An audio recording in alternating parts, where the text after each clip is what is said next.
Hello, and welcome to the Commercial Vehicle Business Network. I'm your host, Ardina Ferrin, and today we're going to be sitting down with Steve Henning, VP of Marketing at Work Truck Solutions, and Candy McCollum, Business Director for Comvoy.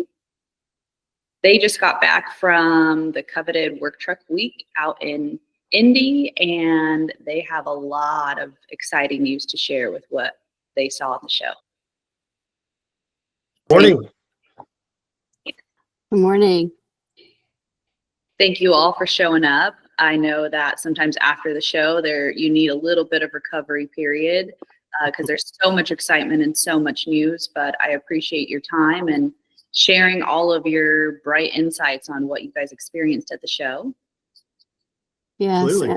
and I'm just going to put it out there for all the follow-up emails that I've not got to yet. They will be coming soon. So yes, Ardina, you're right. There's so much to do, like so many connections, and then your connections make other connections for you. It's just I had to this morning from our team that had met people, right? Was like, hey, I just didn't get to catch up at the show, but you need to meet these people. So it's a lot going on. It's a great show, and I think it reinforces that community that we talk about a lot, Candy, with the commercial vehicle space. It's an awesome space and a lot of fun and a fantastic show from my perspective. Yes, it is. I mean, community, that's really all you can say, because when everyone's there, it's like the ego is checked at the door, right? Mm-hmm. Like, I don't know if the word would be territorial, but sometimes in business in general, and especially if sales are related, we get a little territorial and this is my space and I'm not going to help with this because you might intrude in my space. It seems like that gets checked at the door at Work Truck Week. Great. Yeah, I think that's the beauty of the show is that everybody just comes together to see what's new, to catch up with old friends that maybe they haven't had the time or space to speak with, and really just connect on all the intersections of the commercial vehicle sector. Yes, I agree. So Steve, Work Truck Solutions often bridges the gap between dealers and commercial customers. At the show, how did you see that evolving in terms of facilitating connections? And did you happen to notice any opportunities for Work Truck Solutions to further enhance that process? Yeah, I would say so. Probably one of the biggest things that really stood out, and this was even prior to the show, but reinforced while we were there also, is the fact that the OEMs, particularly the big three, but really other OEMs as well, continue to look at the commercial vehicle space and put resources into that space, not only from a manufacturing perspective in the vehicles they produce, but also if you look at all of the other avenues that they've, I guess, pursued, from telematics to fleet management, and the list kind of goes on and on. I think that really speaks to the fact that the OEMs are behind the commercial vehicle space and recognize what it can be. And for Work Truck Solutions specifically, we've created some tier 1 locator sites for all of the big three at this point. And if you look at, I guess, our ability to help provide that connection between, the dealers and their customers, that's what those sites are all about. They're really meant to serve customers out there trying to find vehicles. And if you couple that with things like Comvoy, and I'm sure Candy will speak a little more about that, but really that's what those sites are meant to do, is serve those customers, those business owners, fleet managers looking for vehicles. It's a whole different animal than searching for a retail vehicle, and that's one of the reasons that we were excited to work with the OEMs to help provide those type of sites and then ultimately serve their customers. So I'd say that's probably one of the biggest areas of opportunity for us as a company. And then also just, we had some terrific conversations at the show with many dealers. We hosted a luncheon where we had 25, 30 dealers in the room.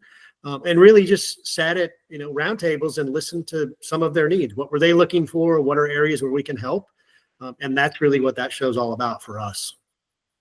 Yeah, that is exciting. So I will say that I heard a lot of the same things, right? But more from just, it's not just dealers, it's like just other people in the space about, hey, we heard your news, right? Or they attended a meeting because there's several sessions or meetings throughout from various people, um, and being able to help and that excitement from Work Truck Solutions side.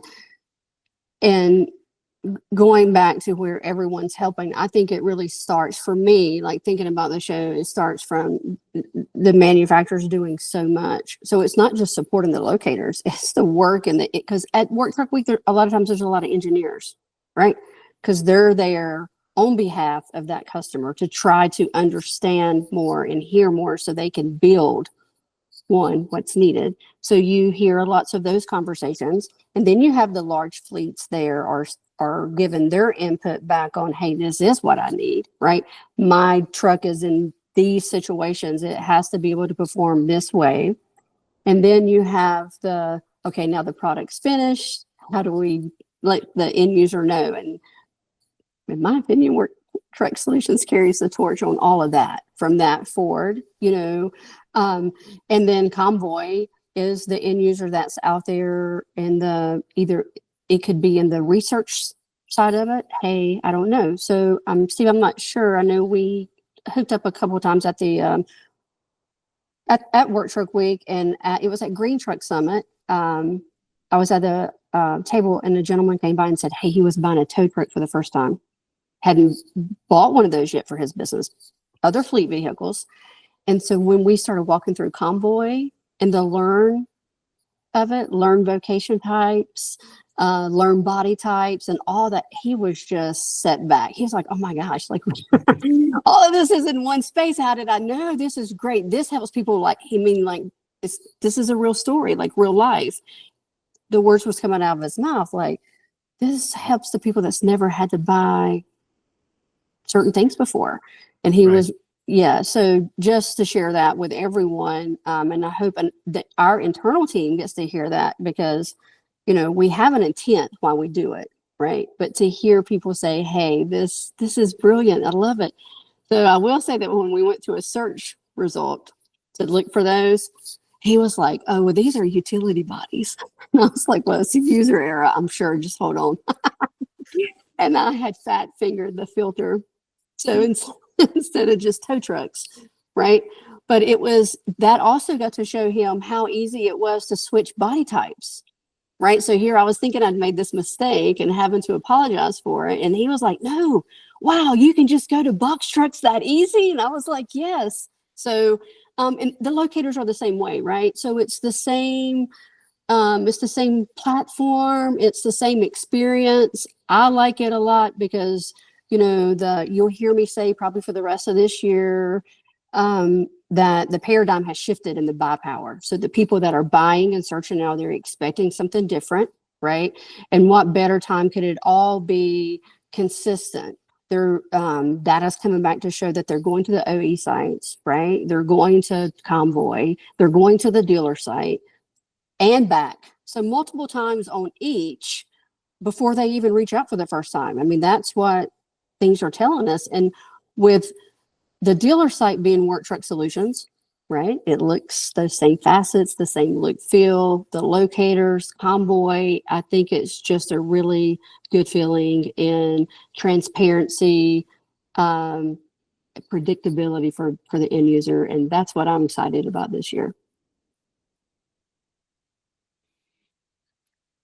Fluidity within the buyer's journey definitely makes a major impact. So I'm really happy to hear a grassroots story about how that, you know, the transition of how you were searching for vehicles, how you found vehicles, how you and another person were able to collaborate and ultimately get things found. You know, that's why we do what we do. Yes. And I'm actually curious, from your conversations with the multitude of different people within the sector in there, in particular from business owners, fleet managers, what were some of the significant challenges you heard that they expressed? And ultimately, what kind of solutions do you think they're actively looking for? Steve, you want to go first, or can I jump in? Go ahead.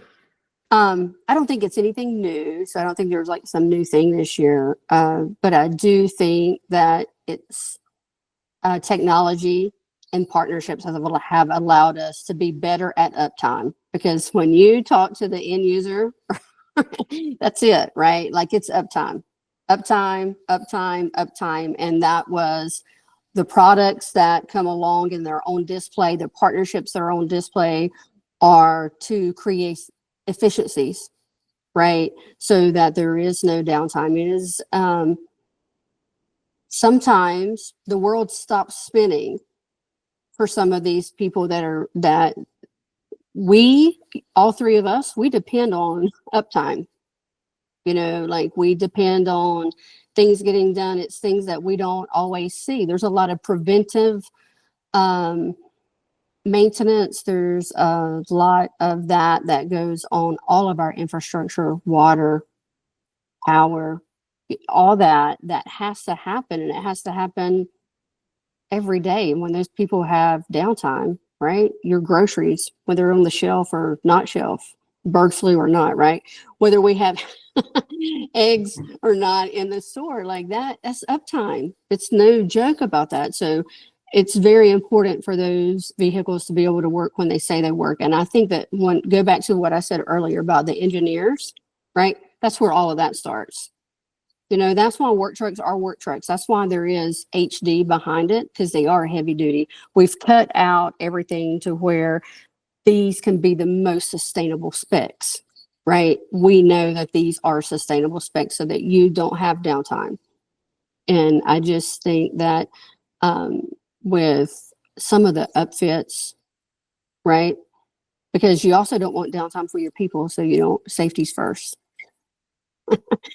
I think that's how I always sum it up every year. There's cool things that you see, right? And new things in the space, but it really just comes to efficiency and making sure that those trucks are not used for your ego, right? It's not because you have a preference for, you know, I want to have these luxury amenities. It's because I have to get a job done. Yeah, Candy, I would second a lot of what you just said.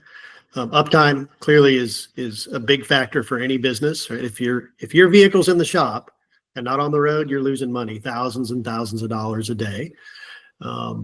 So that's probably not necessarily a challenge, but a big focus, I think, for any business owner or fleet manager to make sure their vehicles are up and running. And it was interesting in walking the show floor and actually chatting with some of the upfitters. That was a pretty big focus for them as well. If you look at the products that they were coming out with, either new products or enhancements, you know, that's a big focus for them because they recognize their customers need those vehicles on the road. Mm-hmm. And whatever the upfit might be that they're putting on the back end of a particular truck, it has to work. If it doesn't, that's a big problem. And you talked about safety a moment ago as well. And I read an article, a week or so before headed to Work Truck Week. And I think the number was 95, 98%, something like that, of fleet managers were going to have, you know, they had their top 5 list of things they wanted to focus on. And safety was kind of peppered throughout that. It was very, very important.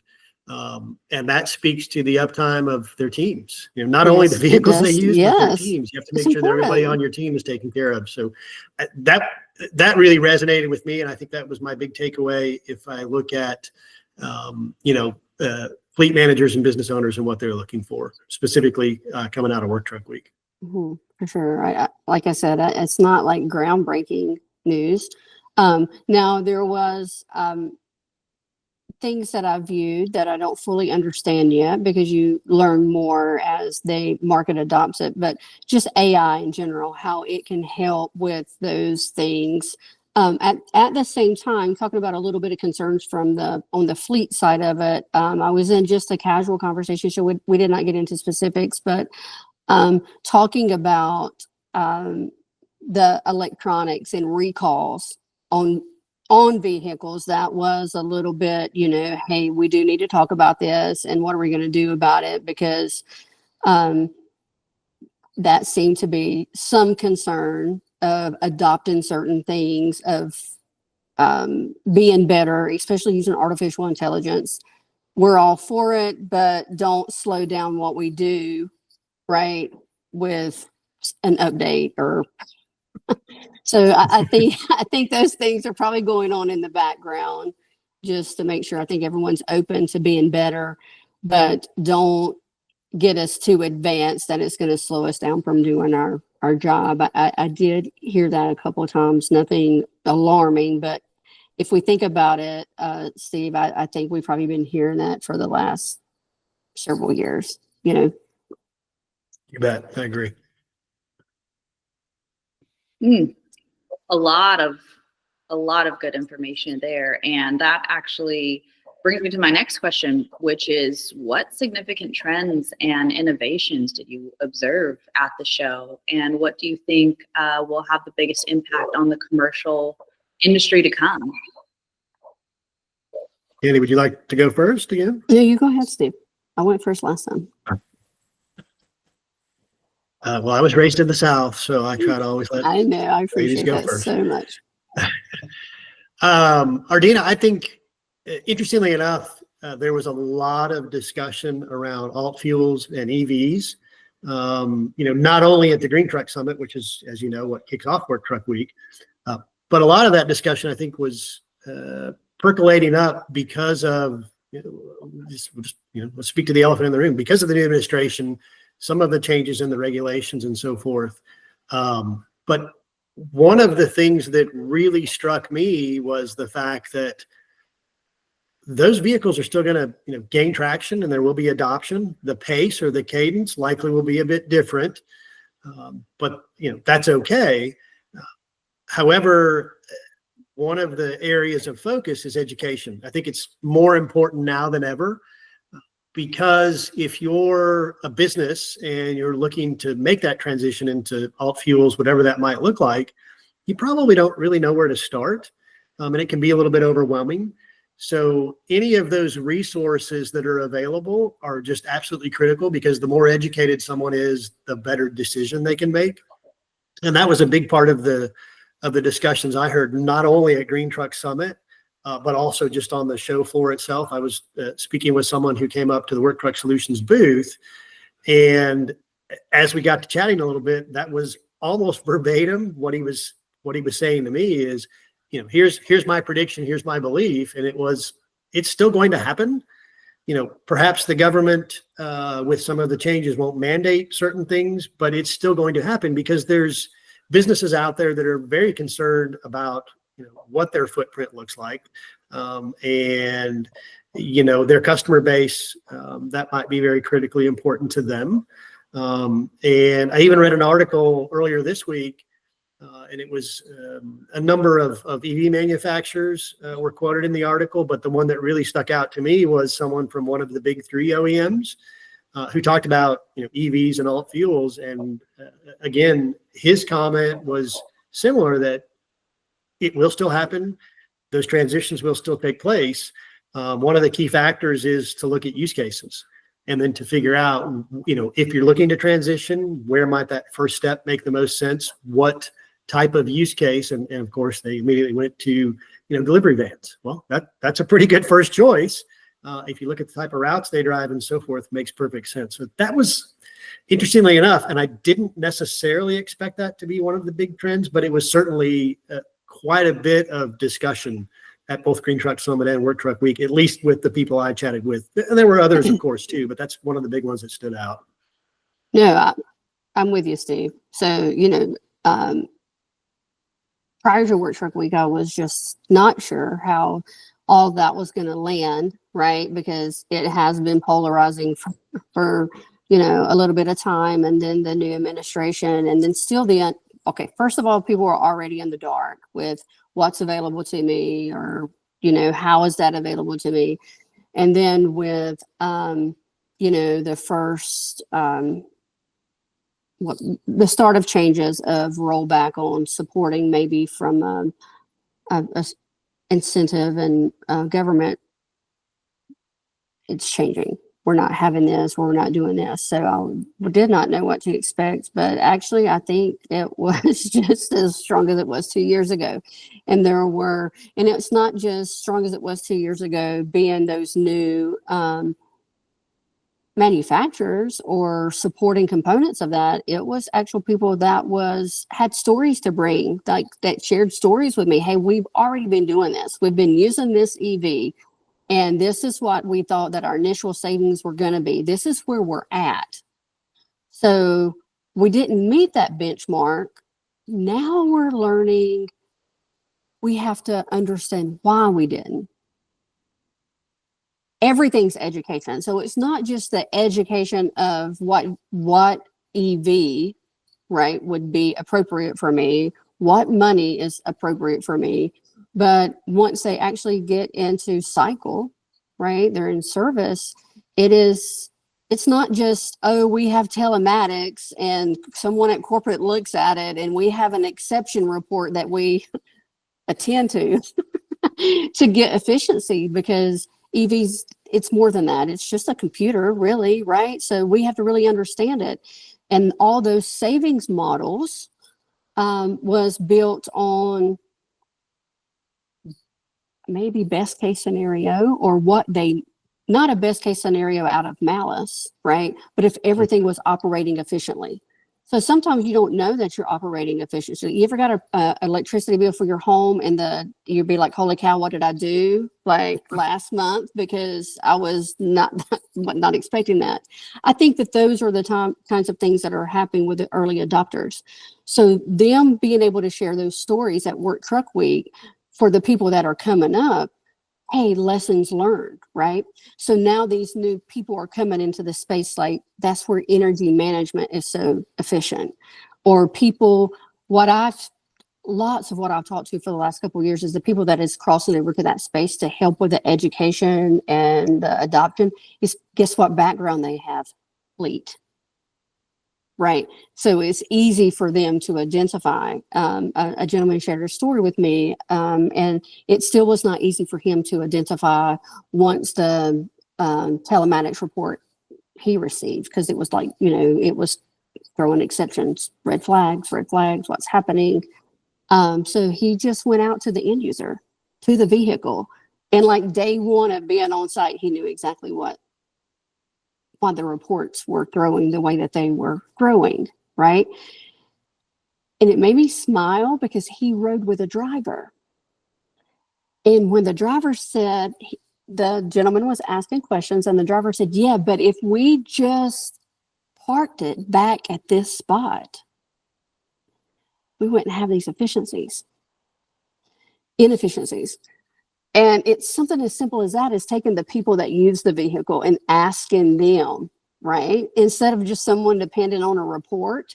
And that is going to be the journey of EV, is it's going to have to be dig in deep, let's see, right?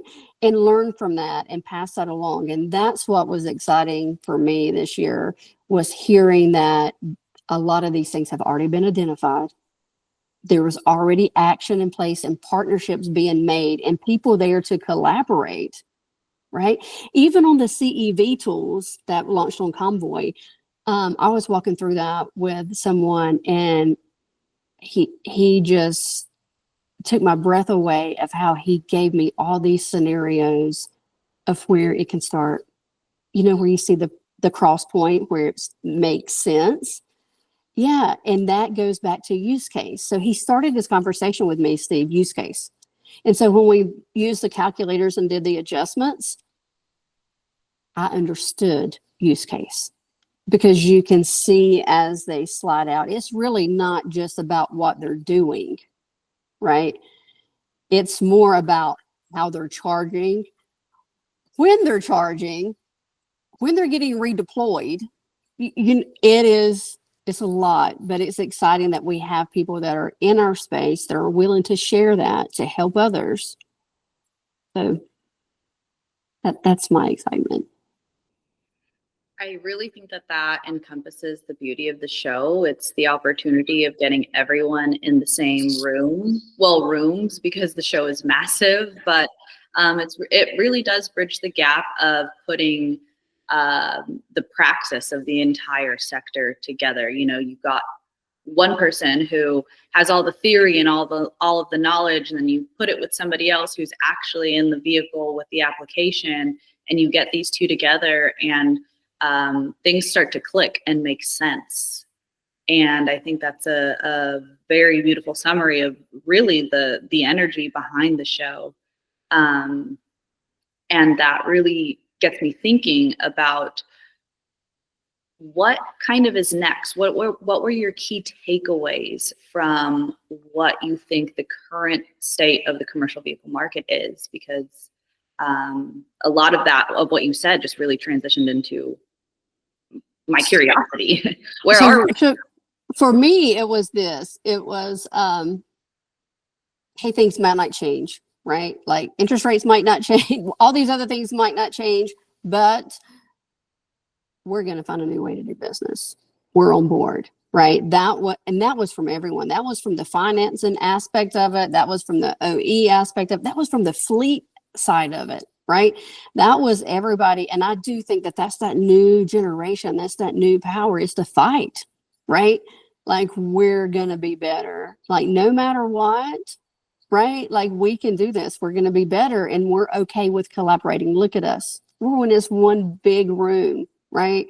I mean, we can talk about lights or engines or bed liners. It does not matter, right? Like, we're here for the same reason. And that's my big takeaway, is we're here to find who we can work with, who we hold hands with. And maybe, Steve, you and I don't hold hands right now, but I'm going to help introduce you to someone that you can hold hands with. That's a really good way to put it. I think the other overarching theme was confidence and positivity. And you couple that confidence and positivity with what you just said, Candy, which is, we'll find a way. If there's not a solution today, we'll seek one out, or companies, hopefully, will help with that. And I know at Work Truck Solutions, that's one of the big things we look at, is what's needed in the ecosystem. How can we help? And then let's develop something that will help. And the CEV Hub is a great example of that. Right? We knew that there was a need there, plenty of resources and plenty of tools on the retail side, nothing really commercially focused. And therefore the thought was, let's help develop something. Let's see what we can do. And obviously there was a partnership there with JD Power. So to your point, we found another organization that had some expertise and coupled that with our expertise, and then figured out a way to not only help those end customers, those end buyers, but also our dealers. So yes, that's really what it's all about in this space. That's one of the things I love about it is, while we might, we may have different goals as an organization, and sometimes people might look at different companies and say, well, aren't you competitors? But the reality is, the end game is, what can we do to help our overall customers? And that's where we tend to go. And I had almost an identical conversation just like that with the high-level executive at one of the upfitters. And that was even his comment. He goes, well, sometimes we are competitors. We get in a room and we look at what can we do to help the space. That's where we're going to go. And that's what I love. That's right. Because, that's how you get forward. That's how you take it to the next level, or whatever adversity that you're facing. Right. Again, it speaks to the immense amount of collaboration that happens at the show between everybody, all the corners of the sector, all, people within the same section of the sector. You get together. It doesn't matter if that's your competitor. You get together and you get better. So I think that's a wonderful story about that. It's the community, right? Mm-hmm. Yeah. And I mean, throughout these conversations that you heard, what might have been some of the most influential factors into how all of this is going to help fleet managers and decision makers process to be able to even go out and purchase? Well, I don't know. I think that's maybe a little bit tricky because it's so many layers, right? So I don't know like one thing, but I do think that kind of going back to what I mentioned first, right? Once you at Work Truck, you have your engineers there, right? And then you have sales there, you have product. I mean, most teams, no matter what you are, you have a mixture of people because they all have different goals, different impact on their business. They also know what they need from other businesses, right? So if all three of us went to an expo tomorrow, I'm sure we would have different goals when we walked in, right? We would have different goals personally and accountability within what we do. So we would be seeking out different answers or different solutions. So it's hard for me to say one, Ardina, other than the confidence that Steve mentioned. The technology continues to grow and be efficient. And maybe I like to feel like that we are closer to work trucks, getting a little bit of the main stage piece of the party, right? So it used to be maybe that it didn't get any of the hype, right? Or people focus more on the luxury side of automotive.